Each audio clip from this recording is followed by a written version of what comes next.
to the Wise Words podcast hosted by CU WiSE. I'm Fareen, and who else is here? And I'm Mya. We're both outreach executives for CU WiSE, and I guess we can start off by talking about what WiSE is and what this podcast is about. Would you like to start off? Yeah, so WiSE is a national organization dedicated to empowering women in STEM. CU WiSE is the Carleton chapter of WiSE and is run by enthusiastic undergrads and graduate students who support EDI in STEM.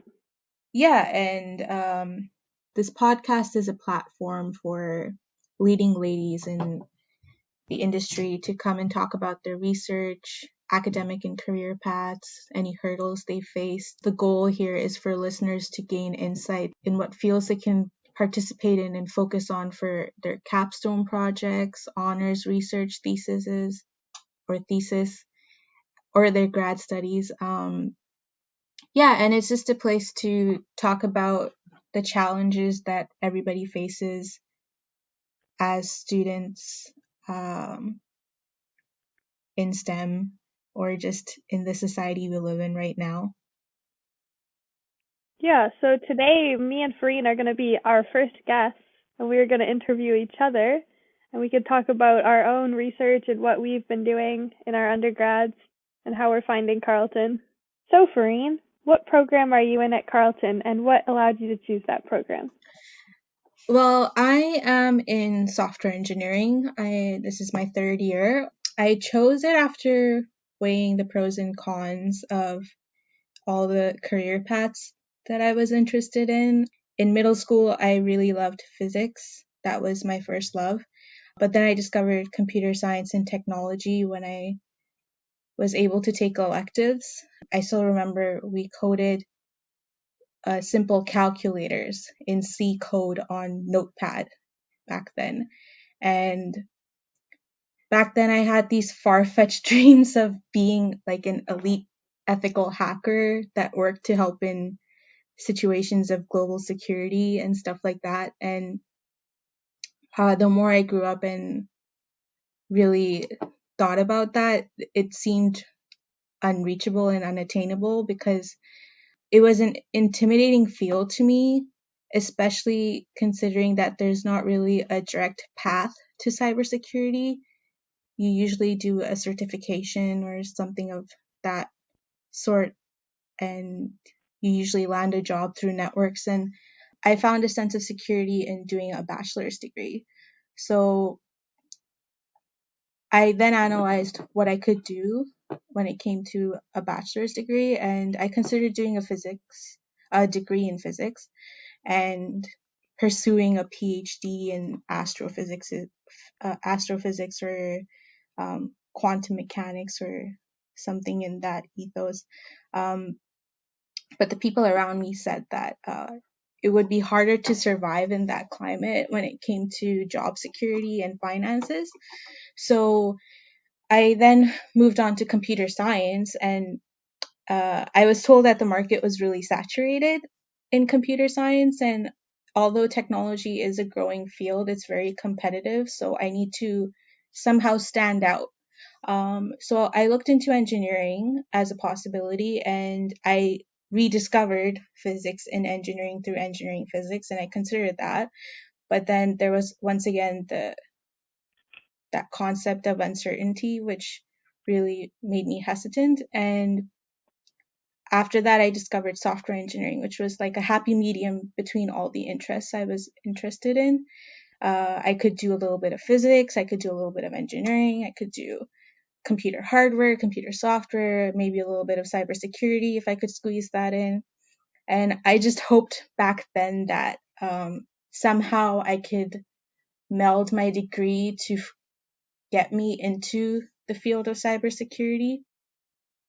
And that's still what I'm trying to do right now. But back then, my brother told me to take engineering for the ring, which I immediately flat out refused. I said no. Right now, I understand like the what do you call it, like the meaning behind the ring, and I understand its importance right now. But back then, I was like, no, I'm not doing it for a ring. And he told me something that really like flipped a switch in me. He told me that if I took engineering, I would be one of the very few women in my class. And I took that as a challenge, and that's just sort of sealed the deal on software engineering for me. Wow, that's really cool. Yeah. What about you? So I knew that I really liked Carleton's campus, so I decided on Carleton before I decided on my program. Actually, just from going on a campus tour and looking at the website, it was a very organized website, which I did like. And I learned about the neuro program when I went to the Ontario University's fair. I ended up talking to Dr. John Stead, and he was so excited about neuroscience that I was like, wow, I want to have this guy as my prof. So I'm gonna go into neuro. So I applied to neuro and health science, and I knew I wanted to be a vet. So I was like, which of those makes more sense? And I ended up just flipping a coin, and then I was like, okay, I'll go into neuro. And I have absolutely loved it. I'm so glad that I decided to go into neuro, and I really enjoy because I'm in combined honors, so I have courses in both neuroscience and biology. So that's really fun. And I really like that the mental health aspect of the neuro program is also very focused because it's such an important topic as I've seen throughout my life, and there's just such a importance of decreasing stigma around mental health, and that atmosphere in our program is super important and great to be in. That sounds great. Yeah. Really cool. So, have you faced any hurdles in neuroscience? So coming to university, I think I was super excited to get involved with everything that university has to offer. So I think my biggest struggle in that transition has been just realizing that I can't do everything because I would sign up for literally, I think in first year I went around Expo and like gave my email to every single club, and you cannot do everything at university, especially if you want to also have time to be involved in the community and like volunteer and work and also like hang out with friends. So I definitely had to learn to figure out which things are super important to me, and that is not easy when you have multiple interests.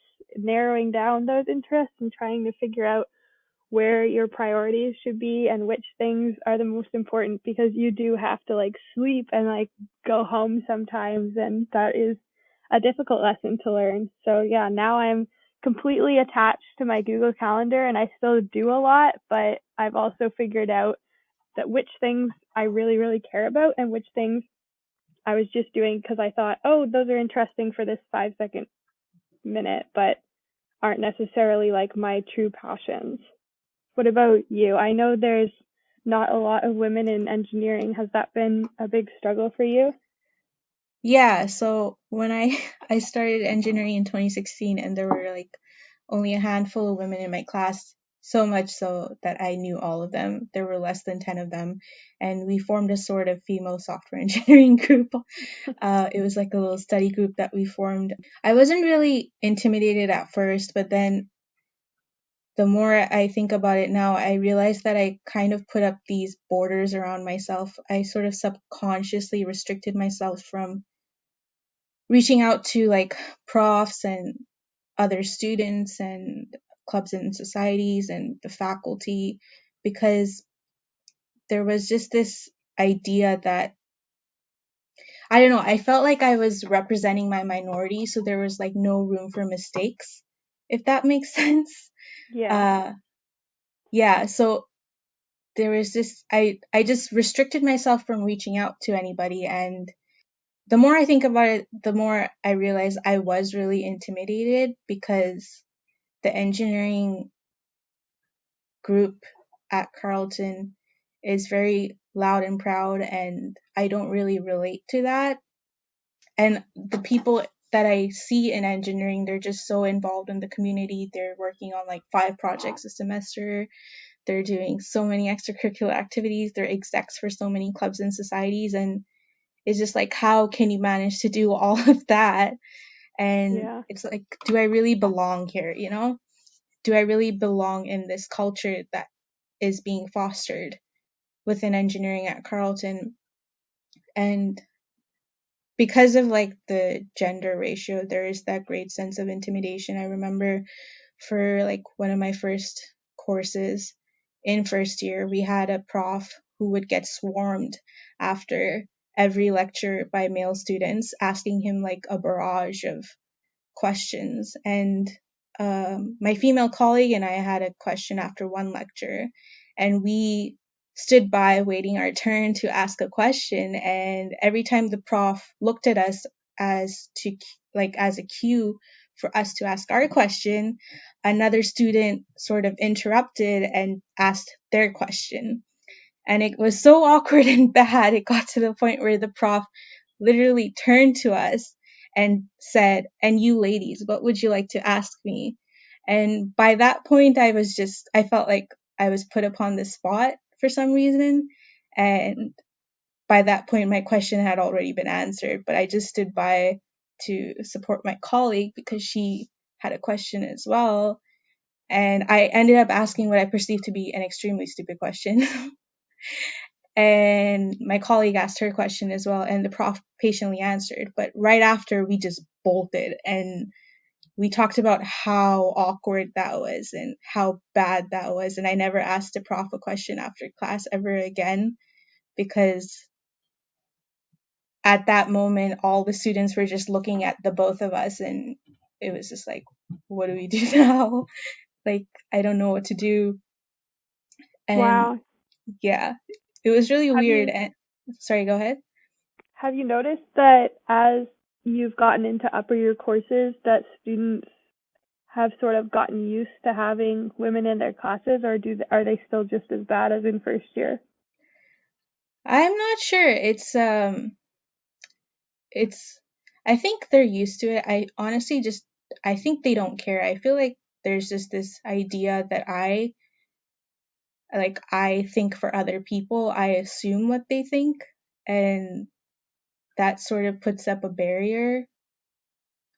I honestly don't think they care at all, and there's no sense of, oh, maybe we should accommodate them somehow or something like that, if that makes sense, Okay. Yeah, that makes sense. They're just going right? about their day, business as usual. Yeah. They don't notice that they're in someone's way.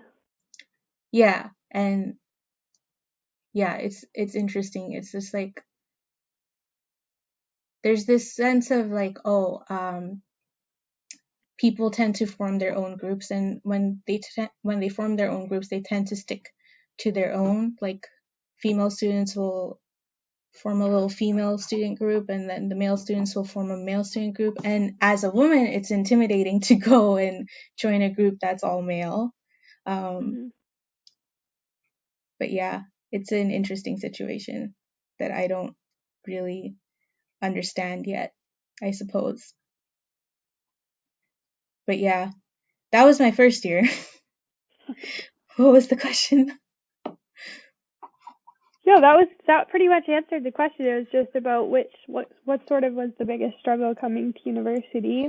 While we're on Yeah. the topic, I guess what was life like for you before Carleton, and how did that sort of impact your transition to Carleton? Well, I think my life before Carleton was always transitionary. I was born in off the coast of East Africa, and I grew up in Canada and India. I spent most of my life moving around, so I craved that transition to move to Carleton. I've reached a certain point in my life where I can't sit still at one location for a great length of time, so it was really fun for me to move cities, find a new place, and find a new culture that I can be involved in. Um, I suppose in terms of transition, it was kind of hard to find that sense of community at Carleton for me, because I put up those, once again, like I put up so many barriers around myself. I sort of restricted myself, and time management was difficult because university life is so much different than life beforehand. Uh, yeah, that's basically it. What about you? What was the Yeah, transition like so for you? it's interesting. That's really cool life, and you mentioned that you were so used to moving around and being in different places, and I can definitely relate to that because I was the same way. I grew up all over Canada because my dad was in the military. So I've lived in four different provinces, and in high school I moved every year, so I went to four different high schools. So coming to Carleton, like Carleton's going to be the longest school that I've ever been at after this year, so it's definitely really different than the rest of my life. And my family is really close and like we still are, but coming to Carleton is definitely like different living in like one house for now. This is my third year in the same house, so that's definitely an adjustment because it's like, wow, this is like I can like put up stuff on the walls and like make this like an actual home that I'm going to stay in for a long period of time. But yeah, it's definitely like I have that bug still to like get going because I want to see more of the world and more of Canada. And I've been here for so long, and now with COVID, like you can't even travel. So I definitely feel that. That's interesting. I have that thing too where I don't really whenever I move somewhere, I don't really commit to like decorating it or anything like that. My current apartment is the only one where I sort of um committed to decorating and not really decorating. I didn't put anything permanent, but I've like I put like a floor layout and everything. And it's the first time I've ever done something like that, and it it really changed the game for me because now I feel like, oh, this is my home. It's a place of relaxation, which I didn't really have before, if that makes sense.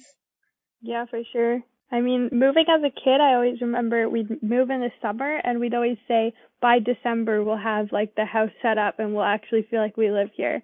So then like if we were only there for a year, that was really only from like December till the next summer that we actually like had stuff on the wall. It felt like it was our house. So by the time you, like you said, coming to Carleton, having to find that sense of community, it's like by the time, like that takes time. You have to get to know people and figure out where you want to be involved in your community. So by the time you kind of have that community, it's definitely been like a few months. So it's nice to be able to sort of put some roots in and like actually sort of get involved in the greater Ottawa community as well as just Carleton. What did you experience when you were trying to find that sense of community? I think I definitely was super excited, and this was the case for the most part as a kid as well. I would always be very excited when I would get to a new place because it was like a new opportunity to really see new things and meet new people. So I think when I came to Carleton, it was the same. I just sort of dived in and signed up for stuff and started. I remember during like frosh and even the first month of school, I would sit in class and just like introduce myself to everyone in my perimeter and just start adding people on Instagram. And that's kind of just how you have to do it because you make so many friends and then it's like you may not ever talk to this person again, but it's that's how you build that community because then as I'm walking through the halls, especially when I was in third year last year when we were still on campus, walking through the halls, like I would not go from like point A to point B without seeing someone that I knew at Carleton. And it's like even if you can't remember their name or something, it's like, oh, that person was definitely like in one of my labs once or something. And I think that's how you create that community because every person that you meet who's like different from you in some way or really anybody that you meet, it's like that makes the world feel smaller in the sense that it's like, wow, like I could kind of know this whole earth really if I just eventually meet enough people and like do enough things. It's like, yeah. Well, okay, that's interesting. I know you're way more social than me, but so how are you confident enough and how to actually put yourself out there, and like how did you find your voice when it comes to stuff like this? Okay, that's kind of funny because I definitely, at least like I think now I'm starting to be like, oh, like I have confidence. But for most of my life and like even university, I definitely didn't consider myself to be like a confident, outgoing person. So I sort of just was like, I want to be that, but I'm not that. So I'm just gonna like sort of fake it. And I think that honestly, if you just kind of like do something, like even if you're nervous about it or you can't tell if you actually want to do it or you don't know what like you don't necessarily know what's going to happen in a situation, if you just kind of like go for it and like do it anyways and like sign up for that club or show up to that event or apply for that job, then kind of everything else will just fall into place where it's meant to be, I think. And that's just kind of what I do. I just kind of do it even if I'm scared to do it. And even with like finding your voice, I think a big part of that is that like if you don't have anything to say and you're not sure what with like what necessarily you should be saying, then maybe just like sit back and listen and be present in a moment, and eventually you'll get to a point where maybe you do have a voice and you have something to say. But if that's not happening naturally, just being in a place and being present is enough. Like that's how you will build that, and that's how you sort of learn about a situation and what's going on. And yeah, honestly, just with confidence, definitely fake it till you make it. That's kind of what you and I are doing here with this podcast right now, so may as well. Yeah. And I like that ideal where you just go for it, because I think a lot of times when it comes to confidence, people are afraid of rejection, and rejection honestly is not that bad. Like if you Yeah. there's something I did last year was I have so many ideas for like WiSE and being more involved in the community, and something I did last year was put forth my ideas to people I know, which is something that I never really did. And rightfully so, a lot of my ideas were just shot down, which I do need to be put in my place sometimes. And it's not the worst thing in the world to just get a no answer, or to be told, hey, you're not thinking practically here. How about we do it this way instead? I think Yeah. when it comes to building confidence, you should also be open to constructive feedback and growing it as well. Because I think that is really the worst hurdle to get over, rejection, and just being told a flat out no. It's not as bad as you think. Yeah, I think with like you were saying with the ideas is that especially when you're in, I'm not sure how engineering is, but in science it's all about coming up with these questions, right? Like that's the whole point, is that you're coming up with questions that you need to find answers to. So as these questions are kind of jumping into your mind, it's like a lot of them are going to be stupid questions, and a lot of them are going to have answers that are obvious, and some of them will just not be answerable. And I think a big part of what we need to be doing is discussing all of these questions that pop into our minds about any situation, because that's how, like, talking about ideas, that's how you kind of like hone in on the really good ones, and then also like get rid of the bad ones, because like as soon as you start talking, you're going to figure out pretty easily which questions are bad and which ideas are stupid and like just need to be sort of gotten rid of. So I think a big part of, like you said, rejection's really not that bad. And as you're speaking, it's kind of like you're gonna come up with all these things that just are bad ideas, and that's okay because it's part of the process. Yeah, and now's as good as time as any to make mistakes, to be honest. You're not Yeah, really you're not exactly. really out into the open world yet. You're still in a sort of safe space when it comes to university life. So it's a good time to experiment and discover who you are, I suppose. And yeah, just ask as many questions as you can, because I know for my first year, I didn't really, like I said earlier, I didn't put myself out there. And this year, I'm taking an effort to reach out to my profs if I have any issues that I'm dealing with. And in the past, I saw it as a sign of weakness, like, oh, can you please accommodate me in this way or that way? And um, I don't really see it as a sign of weakness anymore, just to like talk to your prof and tell them any issues that you're having and ask them any questions that you might want to ask. I think it's a good mindset to just get into communicating as much as Definitely. And possible. yeah, I think it's definitely worth it to, like, if you say have to get shot down like 10 times to have one really, really good thing happen, that's definitely better than just having like a mediocre thing happen on its own, you know? Like if you work for it, something good will come out of it. So one question that I is just popping into my head right now is sort of with COVID and having to move to online, have you found that that's made like how are first of all, how are you doing with that? Do you find it is more of a struggle to do university online? Are you kind of liking working from home?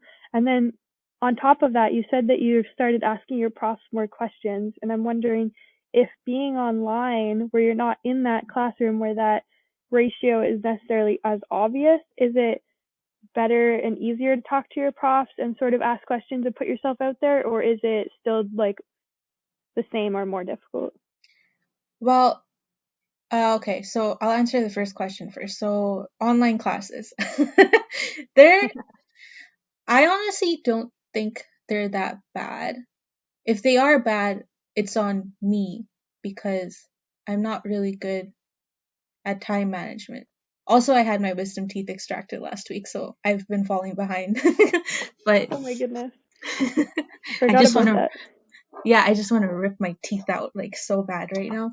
But um, when the classes first started, the profs were really accommodating and they tried their best to answer all questions and deliver materials asynchronously and synchronously, which I can appreciate.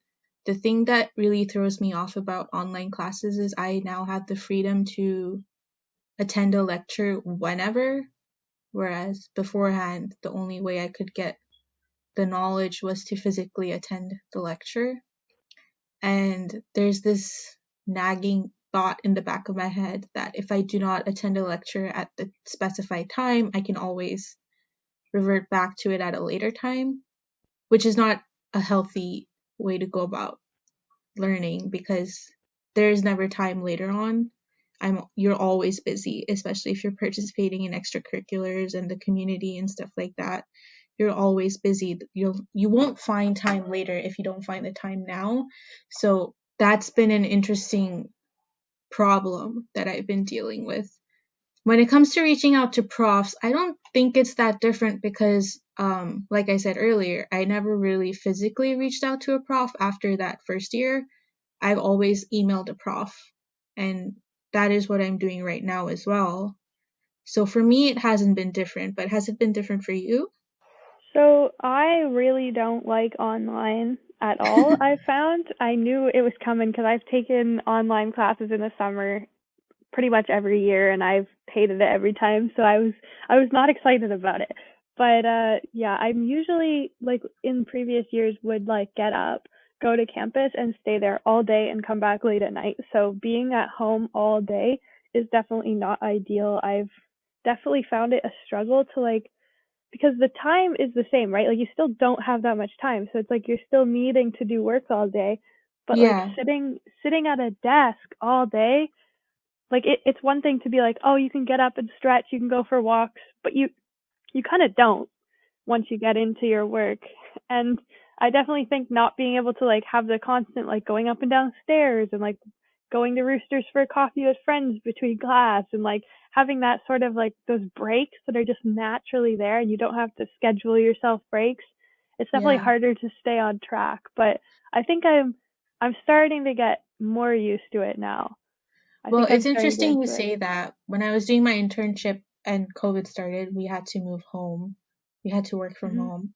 Mhm. And I remember during like my one-on-ones with my manager, I constantly complained about how I'm having a hard time disassociating my house from my workplace. Yep. That's probably what you're experiencing as well. And Yes, I I know and I that feeling. experience right now because for me, I want like my house to be a place of relaxation, a chill haven, I suppose, where I can just relax, do my hobbies, drink some tea. So when Yep. I'm introducing the concepts of having to work at home or having to attend lectures at home, there's this sense of, I don't know, disassociation with the energy, as weird as it may sound. Like, I can't really distinguish my home from my work life. Yeah, And that makes sense. it's been hard to combat that. But a lot of people have been dealing with that by just setting up a table, and once you're at the table, you're just full on working. or having a room if you have the luxury of a separate room to just be in for purely work purposes. I think that's a good strategy to use. Do you have that set up? I mean, that's kind of a struggle because I have a pretty small room, right? And I have roommates, so I definitely like I have my desk, but it's right across from my bed, so it's not really a separate room at all. Yeah. So I think that's definitely can be a bit difficult for students, especially that are living. I know my sister is at Mac and she has 8 roommates. So like they're all in the house trying to do online school right now. You're not going to have a separate room for each person to have as their office. It's just not Precisely. going to Not happen. everybody has that luxury. That's the Yeah, thing. no. I don't have a separate room. Like, I live in a really small studio apartment. Like, I'm literally looking at my bed right now, and I'm so distracted by all the plants that I have set up in my little boudoir, I suppose. And Yeah. I'm sitting on my bed right now as we're recording this, looking at my plants on my windowsill so I can relate. I know, it's just like, oh, I just want to look at my plants all day. Why do I have to attend my lectures?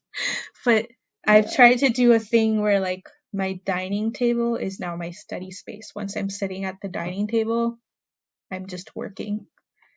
So even though I can, like, look around, there it's easier to get distracted at home, I suppose, especially like you can hear my landlady stomping around upstairs. Yeah, it's definitely an adjustment, especially since I know some of my friends last year would be like, "Oh, I love working from home," but I had never studied at home until this year. Like I was in the library on the silent floor. I was in Roosters if it was something that didn't need silence, but it was like I've never studied at home because I knew about myself that I couldn't. And so having to sort of force that adjustment, it just it's difficult. And I think that's we're at the point now where it's like been what 6 7 months, so it's like that kind of adjustment period feels like it's over, but it's definitely still feeling like an adjustment. Yeah. um Imagine how one the of the first years are. I wonder how Yeah, they. I can't even imagine. I feel so bad for first years. I know. Please message us and let us know if you're struggling. We can Yeah, relate. literally. So one of the other things that we wanted to talk about was extracurriculars and community involvement. And I think before we get into that, I did want to ask another question sort of related to that, which is that I sort of have always been very involved in clubs and societies. I'm on exec for 3 clubs this year, I think, and I love being out in the community. I really love volunteering. And I think one of the hardest things just even since September for me has been like when everything sort of stopped in March, clubs sort of took a break. At least most clubs took a break until they sort of figured out how to come back virtually. But I think Hmm. now that they are back virtually, I'm really struggling with sort of the Zoom fatigue of like I'm sitting at my desk all day studying, and Hmm. then now on top of that, these things that were supposed to be fun, these things that like really made the university experience are now also on Zoom, and I have zero desire to sit at my desk more hours on Zoom. So I'm really having a hard time because all that extracurricular stuff is now seeming more of like one more task added onto my school day rather than just being like a break from my school day. Are you experiencing that at all? Um.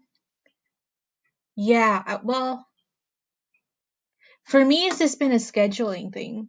I don't know. For like, I know you've been struggling with scheduling as well. Like, we're literally recording this at 8 a.m. We Yeah. started because we're Yeah. having so much trouble scheduling and all the extracurricular activities and labs and stuff that we have. But Yeah. scheduling has definitely been difficult. And for me, yeah, the Zoom fatigue is definitely there. I am sick and tired of just sitting and having like headphones on top of my head. Like, there's also like the ergonomics issue. I've been trying to sit up straight.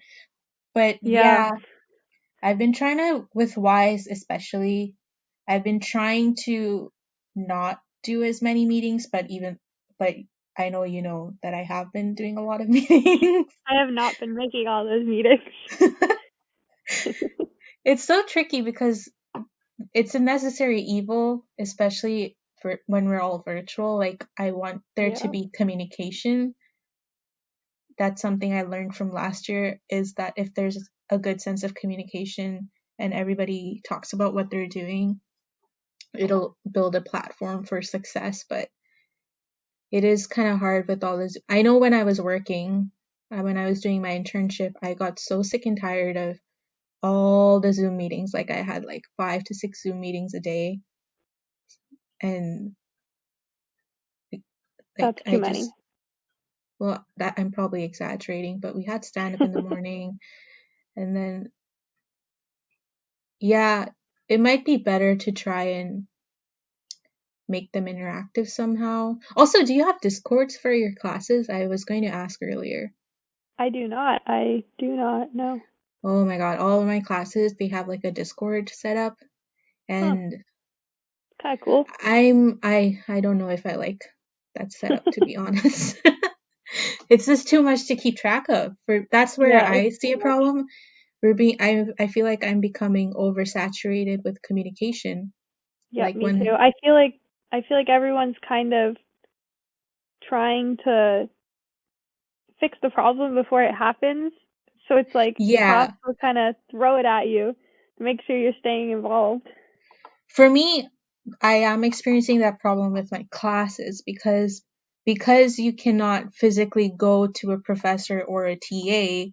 A lot of the students are setting up discords for classes so that you can reach out, and it's not just course related communication, it's communication of all kinds, and it's just there's just this oversaturation of communication that I cannot really keep track of it, and I feel like it's unnecessary. If I have a question, I can reach out to a prof or a TA. I get that you want to, I suppose, communicate with your classmates to form study groups and stuff like that, but I feel like Discord is not the best place for that because there's just so much random conversation and chatter happening that I literally cannot stay on track with the meaningful discussions that are happening because of the oversaturation. Yeah, I guess this kind of goes into another sort of relevant topic that's being brought up in the media as well with that, because I think that something like that Discord is important in a way because that kind of chatter and like that peer community sort of building would have just been happening in the classroom naturally, right? You would have been talking to your peers, you would all this collaboration would have been happening, you would have been seeing your friends. And I do think it's important, that's definitely like important for everyone's mental health as well, that they have their friends, but then it also becomes, is this just like we're adding social media upon communication, and you're just staring at your phone all day trying to sort of keep up with everything, and that's just going to cause even more stress. Yeah, and regarding the Zoom meetings, I remember, I had a thought, it escaped me. What was it? It's gone. There was some, I had a thought. Yeah, so the thing I discovered when COVID first hit was people were compensating for lack of meetings through extra Zoom meetings that really Yeah. didn't need to be there. And that really became an issue early on. And so instead of having more Zoom meetings than necessary, we're trying to get into the headspace of only have Zoom meetings unless do not have Zoom meetings unless absolutely necessary. Yeah, I think there's different strategies going on. I know yeah, it's it's an adjustment still. We'll figure it out eventually. I think some people are still holding on to the whole like, oh, it'll get back to normal. I mean, I don't know about that, but we'll see what happens. I guess we could move on now to talk about, just so do you want to highlight some other extracurriculars or clubs that you're involved in that you really like, and maybe also some community involvement that you're involved in? Well, I am like I am a member of CSOC. I'm trying to increase my involvement there. What is CSOC, just in case Oh people yeah, don't know? sorry. Yeah, so CSOC is the Systems and Computer Engineering Society. But yeah, I want to be more involved in CSOC. Other than that, I am a member of WIX and IEEE We. I do go to their events from time to time. I don't really do a lot in my academic life, which is something I'm trying to change this year by being an executive member for other clubs and societies. Something that I'm trying to do this year because I'm bored is start a new club. I'm thinking about starting the a Carleton chapter for the Child Rescue Coalition. I'm still like early stages on that idea. So that's something I'm looking forward to doing at Carleton. But in the community, I do volunteer at the Feline Cafe, and I know you like cats as well. Yeah, it's a fun place. I love that place. I used to volunteer as a cat. I used to volunteer at the Cat Lounge. I did it for a year until February of this year. Now that school started and my energy is up again, and I've sort of rediscovered what I want to do, I'm volunteering at the Feline Cafe. And yeah, I'm open to doing more. I'm just currently in the market for more community involvement at the moment. I know you're way more involved, so let's talk about you. Okay. Yeah, so I am possibly too involved sometimes, but I am on exec for two other clubs right now. One is Peacock, which is Parks Canada Outdoors Club of Carleton, which I just became. Actually, both these other ones, this is my first year being on the exec. So, yeah, that's basically a club about. I'll just kind of like promote my other two clubs here for a second. So that one is we're trying to make the outdoors more accessible and more available to everyone, sort of. So we're breaking down barriers and making sure that the entire Carleton community has the opportunity to go outdoors without needing gear, without needing any experience. So all of our trips and events are sort of just for anyone can go, basically. So it's super fun. The other one is the CNS. That's the Carleton Neuroscience Society, which is very fun as well. I joined the exec because one of my friends became the president, and I was like, you know what? Well, I'll get involved here. A lot of my friends are involved, so I may as well. And yeah, that's like basically the departmental society, and that's a really fun one as well because the neuro program is pretty close knit, and there's like our profs are all amazing, so it's nice to be able to be more involved in that. Yeah, so that's on campus. I like to go to other events, but I haven't really this year because they're all online. Normally, I like going because I like doing things that aren't school.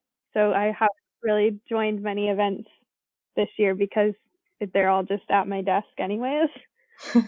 Um, in the further community, I love volunteering. So any of the sort of like campus to community days, that kind of stuff, I like those because they're easy to fit into your schedule.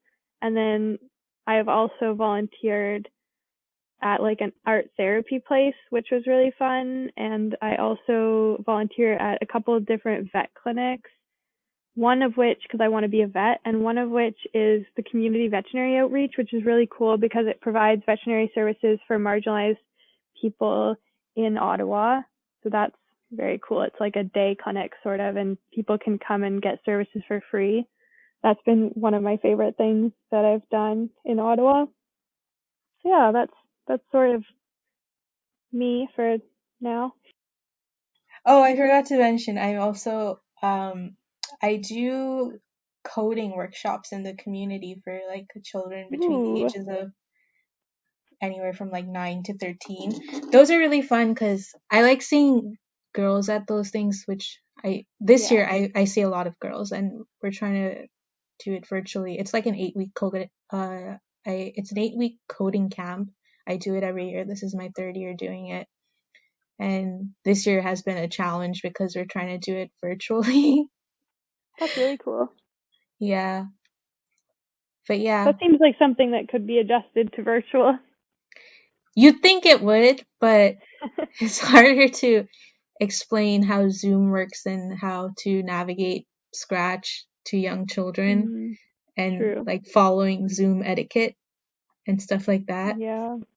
Our last sort of our topic area that we're going to talk about is what are your plans for after university if I can ask the dreaded question that everyone hates. And also, what sort of are you in any sort of capstone projects with your program? Okay, so after university, I definitely want to get into public safety. I want to get into a field where I feel like I'm directly or indirectly helping or rescuing people. It's kind of tricky to navigate that when you're in software engineering. But I have found some fields that really interest me. Either that or I want to do research in AI in cybersecurity. At the moment, I'm just trying to figure out penetration testing and other areas of cybersecurity. I'm just trying to self teach myself all of that stuff when it comes to projects. Yeah, other than that, nothing really at the moment. The only project that I'm working on is our WiSE related projects, but I know you have a research thesis that you are working on that might prove valuable to other neuroscience students. Do you want to talk about that? Yeah, so I'm doing my 4908 with Dr. Kim Matheson, and my thesis project is a little bit different than most in neuro because although it's considered a lab-based thesis, it's not actually in a lab. What we're doing, it's the Northern Research Project that she runs, and it's an interdisciplinary project, and we are working with other students that are doing their capstone projects in industrial design and Sprott. And basically, we're all working collaboratively with three different Indigenous communities, and we haven't been assigned yet an actual topic, but we're working to solve problems together with the communities around either housing, food sovereignty, community engagement, or youth sports. So I'm not sure which topic or community I'm going to be with yet, but I'm really excited. We've had a couple of meetings about it, and I'm working just on like the background research report right now, but eventually we're going to be going into the communities and looking at sort of the mental health aspects, and then the ID and Sprott will bring in some different angles, and then we'll all sort of also work with the communities themselves, and they'll sort of lead which problems they would like us to work on together. So I'm really excited for where that's going to be going. That's the whole year, but I know it's definitely a little bit different than what most people are doing in neuro because I'm not actually like taking samples and I'm not actually going to be in a lab analyzing things. So it's quite a cool experience. So I think I'm going to learn a ton. So I'm really excited about that. Um, in terms of what I want to do after, that's kind of like I'm not sure if I would want to go into research. I'm really enjoying this project right now, so I'm definitely looking at different grad school options, but sort of my dream has always been to be a vet. So eventually I'm hoping to go to vet school, whether it's next year or after grad school or in a few years. I'm not 100% sure how the timeline will go, but those are sort of what I'm looking into right now. Are you one of those people that actually have like a 5-year plan and stuff like that? I actually do have a 5-year plan Oh, on you my phone, do? but it's kind of funny because it's like it gets to, well, okay, it was a 5-year plan 2 years ago, but it kind of gets to like a certain point, which is graduation, and then there's like three different branches, and it's kind of like, am I gonna go to OBC in Guelph, or am I gonna go to grad school, or am I going to not go anywhere and travel around the world? So we'll see what happens. I have this thing where I don't really plan anything because my life's been so spontaneous. I don't That's really fair. see the point of planning. But people around me plan, so I feel like I should, but I don't know, I never stick to the plan, No, you same. know? Every time I've actually planned, it hasn't happened. So what's really the point? But I think that if I don't have that like graduate, then it might not happen. So it needs to at least be planned that far. I need to not like spontaneously decide to go travel now. Yeah, I feel like I do have short-term plans. Like for this year, I want to increase my involvement in the community and like get more involved with industry relations and stuff like that. But when it comes to like, okay, what am I going to do in 5 years financially, career-wise, academically, personally? There's just like, no, I don't know. Yeah, I'm just like fairly sure that in 5 years I'm just still going to be in school at this point. Like it's just one way or another, however that happens.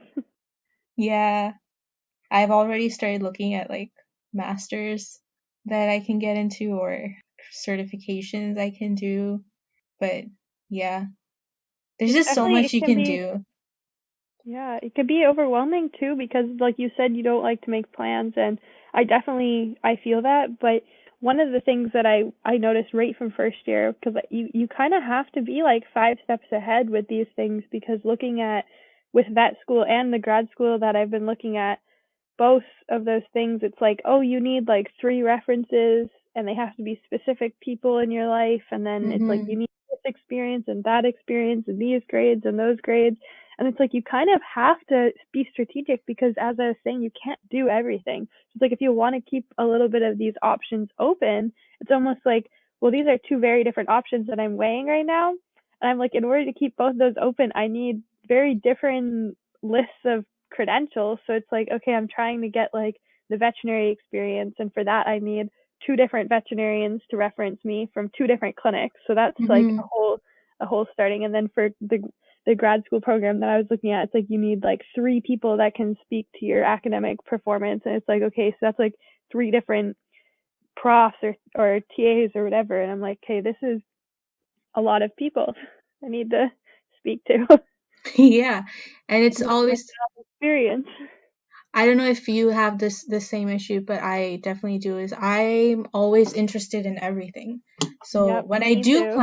when I do plan, I always plan for different scenarios. Like what should I do if this ends up happening? What should I do if this ends up happening? What should I do if this ends up happening? So my plans tend to get really descriptive, and they tend to branch off into various ideals. And yeah, when I plan too much, I feel like. I think like I was saying, when I came to first year and I like signed up for every club and expo, it's like I Same. find it really difficult to choose what I want to do afterwards, and with my time, because it's like I really truly find myself being passionate about multiple things, and it's like they're always like, oh, kind of focus on the thing that you're most passionate about, but it's like I really care about a lot of different issues. So it's like Yeah.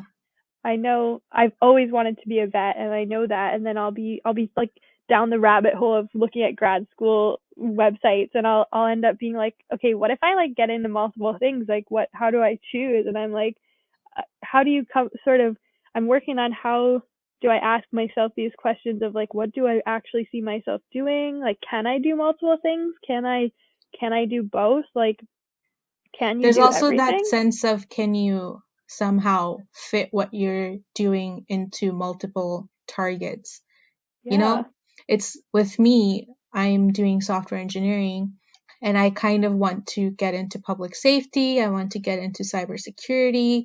I want to get into leadership, and I want to get involved in the community as well. So how can I take that degree and fit it into the puzzle piece that is my ideal, right? And so I Yeah. just end up in like a rabbit hole.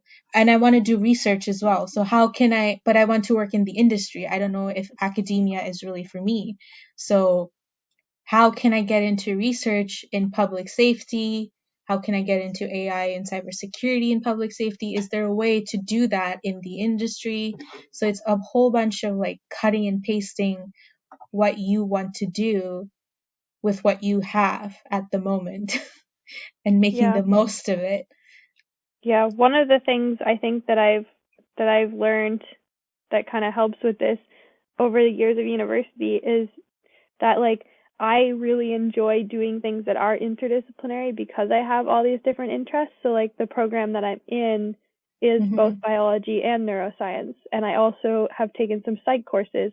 And like the reason I chose to do my thesis with Dr. Matheson is because it's an interdisciplinary project, and I had worked on another project that she put on through the Chame Center last year that was very interdisciplinary, and I really enjoyed that. So I think that Hmm. when I'm trying to like think about these things, I like to remind myself that like you can actually do like multiple things. You can have these different interests, and that's actually like helpful. That's like a benefit to society, is when people do look into these different things, because I think it's important not to just focus on one thing. Yeah. And the more you look into it, the more you will discover that you can actually fit in all your interests into your life.